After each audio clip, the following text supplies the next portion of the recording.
Guys, welcome back to the channel. मैं हूं आपकी दोस्त Ishita and again I am here with the new video. आज बायोकेम का डे है, हम बायोकेमिस्ट्री का टॉपिक लेंगे एंड आज का टॉपिक है हमारे पास surface tension and osmosis and इसमें कुछ और हमारे पास टर्म्स भी आएंगी जिनके बारे में आपको पता होना चाहिए। एंड बेसिकली आज हम इस टॉपिक को हम कवर करेंगे। सो यस, अगर आप मेरे चैनल पर नए हैं तो please do subscribe the channel. Let's get started with today's video.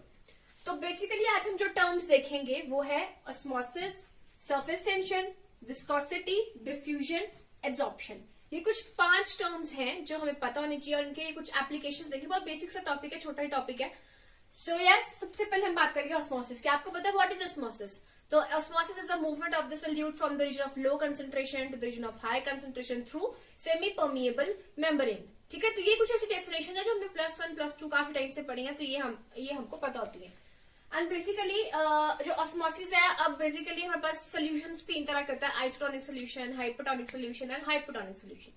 Isotonic में सोल्यूट एंड सॉल्वेंट बिल्कुल सेम कंसंट्रेशन पर रहते हैं। ठीक है, जब हम हाइपरटोनिक होता है, हाइपोटोनिक में सोल्यूट कंसंट्रेशन ज्यादा है एज कंपेयर टू सॉल्वेंट।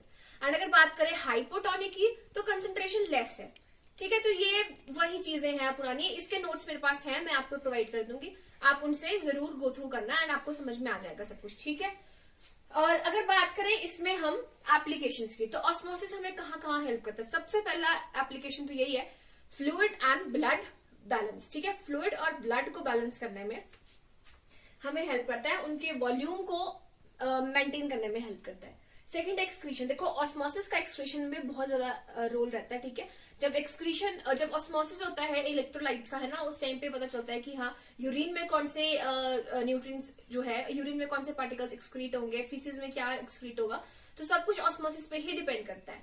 ठीक है, और उसके बाद है हमारे पास ट्रांसफ्यूजन। आपने देखो ब्लड ट्रांसफ्यूजन किया जाता है। अगर किसी को ब्लड की कमी है, हम अपना ब्लड डोनेट करते हैं, तो उस टाइम पे ब्लड ट्रांसफ्यूजन किया जाता है। तो उस टाइम पे भी हम जो प्रोसेस बेसिकली वहां पे जो प्रिंसिपल वहां पे लगता है वो ऑस्मोसिस का ही प्रिंसिपल होता है। ठीक है, उसमें भी हम 0.9% NaCl एंड ग्लूकोज का मिक्सचर होता है, वो नोट्स में होगा, आप देख लेना, आपको समझ में आ जाएगा।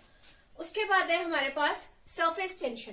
अब सरफेस टेंशन क्या है? देखो, सरफेस टेंशन क्या होती है? जो force by which molecule held together to acquire minimum surface area.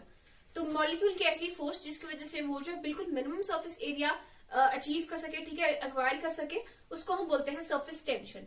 And surface tension का आपको यूनिट्स पता होनी चाहिए, दैट इज डाइन पर सेंटीमीटर, DYN पर सेंटीमीटर। ये हमारे यूनिट्स होते हैं सरफेस टेंशन के।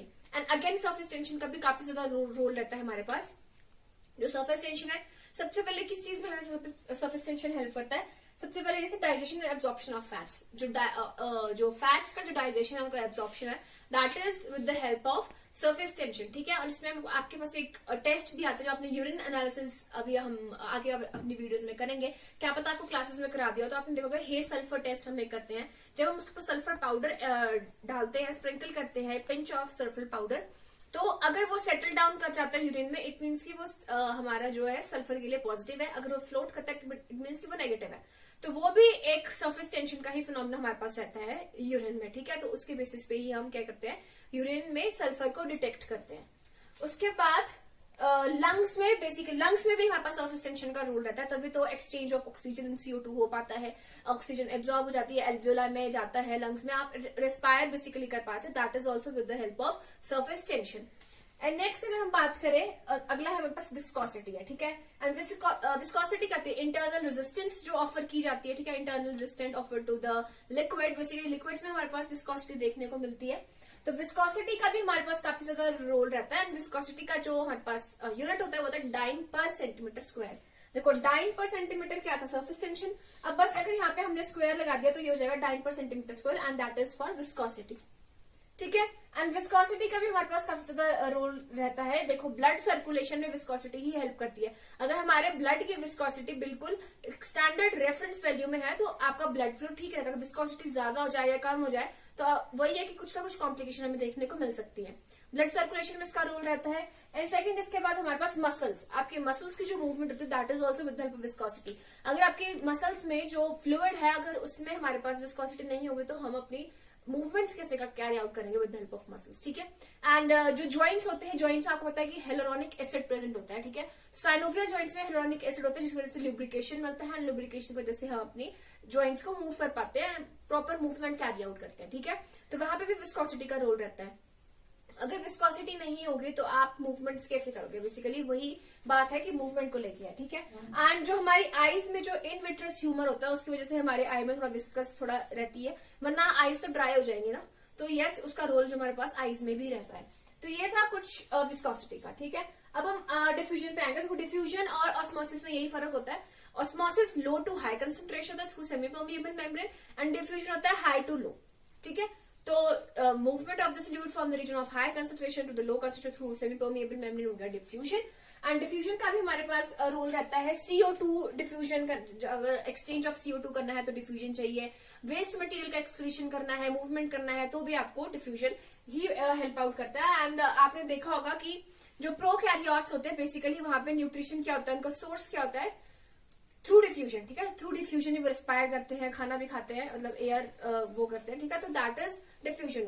कुछ प्रोकैरियोट्स में बेसिकली हमें ये फिनोमेना देखने को मिलता है। एंड लास्ट जो हमारे पास है वो है एब्जॉर्प्शन। एब्जॉर्प्शन हमने सरफेस केमिस्ट्री में पढ़ा हुआ है, अपने +2 में भी हमने एब्जॉर्प्शन पढ़ा था। तो इसमें क्या होता है कि जब भी कोई एटम मॉलिक्यूल किसी सरफेस के ऊपर जाके अटैच होता है, यानी कि एडिशन होता है बेसिकली, ठीक है, एडिशन ऑन द सरफेस, उसको हम बोलते हैं एब्जॉर्प्शन। एंड जिस सब्सटेंस के ऊपर चीजें जाके चिपक रही हैं, जो सब्सटेंस है वो होता है आपका एड्सॉर्बेट, एंड जो चिपक रहा है जाके उसको बोलते हैं एड्सॉर्बेंट, ठीक है। तो एड्सॉर्बेट एंड एड्सॉर्बेंट दो टर्म्स भी एड्सॉर्प्शन में आती है हमारे पास, बेसिकली ये सरफेस फिनोमेना ही रहता है हमारे पास। एंड एड्सॉर्प्शन का मेन फंक्शन का है जो एंजाइमेटिक रोल, देखो एंजाइम और सबस्ट्रेट उनमें एड्सॉर्प्शन होती है, तभी तो एंजाइम सबस्ट्रेट कॉम्प्लेक्स बनता है हमारे पास, ठीक है। तो वही एक इसमें एक रोल रहता है। एंड एक और ये है ड्रग एक्शन। जो जब भी कोई इंसान ड्रग लेता है, ड्रग इन द सेंस कि कोई मेडिसिन ले रहा है, ठीक है, देखो एक ड्रग यूज होता है, एक ड्रग एब्यूज होता है। ड्रग एब्यूज वो हो गया जो ड्रग एडिक्ट हो जाते हैं ड्रग्स के लिए, दैट इज समथिंग डिफरेंट, ठीक है। हम बात कर रहे हैं यहाँ पे ड्रग यूज की, जो हमें ड्रग्स दी जाती है जब हम कोई बीमारी, कोई एंटीबायोटिक दे रहे हैं, कोई एंटीपायरेटिक दे रहे हैं, एनाल्जेसिक दे रहे हैं, कुछ भी दे रहे हैं, तो उस टाइम पे जो उस मेडिसिन का जो एक्शन होता है that is also with the help of adsorption, क्योंकि वो मेडिसिन भी सरफेस पे जाके एड्सॉर्ब कर उसके ऊपर जाके एडियर करती है, ठीक है। तो फिर वो अपना एक्शन आगे कैरी आउट करती है। तो ये था हमारा एड्सॉर्प्शन। वैसे तो ये काफी छोटा और काफी बेसिक सा टॉपिक है, लेकिन हाँ एक और कॉन्सेप्ट जो ऑस्मोसिस में है उसमें एक आपको एक टर्म आपको देखने को मिलती है डीनन मेम्ब्रेन इक्विलिब्रियम, ठीक है। एक डीनन मेम्ब्रेन इक्विलिब्रियम करके टर्म आती है ऑस्मोसिस के अंदर। मैं आपको नोट्स प्रोवाइड करूंगी, प्लीज नोट्स को चेकआउट करना, आपको वहां से ज्यादा समझ में आएगा। एंड ये कुछ बेसिक सी चीजें ही हैं जो हम हमेशा पढ़ते आ रहे हैं +1 +2 से, लेकिन हाँ नोट्स में थोड़ा ज्यादा डिटेल में लिखा हुआ तो आपको ज्यादा समझ में आ जाएगा। एक डीनन मेम्ब्रेन इक्विलिब्रियम भी होता है, ठीक है। वो इक्विलिब्रियम स्टैब्लिश किया जाता है, वो बेसिकली सेमी परमिएबल मेम्ब्रेन की तरह होता है कि हाँ वो इक्विलिब्रियम मेंटेन करेगा सेपरेशन में, ठीक है। तो वही है कि जब कोई फ्लूइड जो है सेपरेट करेगा हमारे मेम्ब्रेन्स को, तो उनके बीच में जो इक्विलिब्रियम प्रेजेंट होगा उसको बोलेंगे हम डीनन मेम्ब्रेन इक्विलिब्रियम, ठीक है। तो ये कुछ टर्म है, इसको आप जरूर चेकआउट करना, नोट्स में ये मैं आपको प्रोवाइड कर दूंगी। सो यही था बेसिकली आज के टॉपिक में। एंड आई डोंट थिंक इसमें ज्यादा कुछ था, बट हाँ ये आपको पता होना चाहिए। इससे लेके क्वेश्चंस का एज सच तो फिलहाल तो मतलब कि हमारे एग्जाम्स में इस टॉपिक से इतना नहीं पूछा जाता है, लेकिन फिर भी आपको ये पता होना चाहिए, क्योंकि कोई पता नहीं होता कि लक कैसा है क्या है। पर हाँ आपको ऑस्मोसिस एंड सरफेस टेंशन तो पता होना चाहिए, ठीक है। ऑस्मोसिस एंड सरफेस टेंशन हमारे पास मेन है। सरफेस टेंशन का हमारे पास इंपॉर्टेंट है, क्योंकि सरफेस टेंशन में हेज सल्फर टेस्ट आता है हमारे पास सल्फर डिटेक्शन के लिए यूरिन में, तो आपको वो पता होना चाहिए, ठीक है। तो बस यही था आज के वीडियो में, and that's it for today. And कोई भी क्वेरी होगी इंस्टाग्राम पे डीएम कर देना, कमेंट सेक्शन में मुझसे पूछ लेना, I will do reply. So फिर मिलते हैं आपसे अगली वीडियो में। Till then take care, good bye.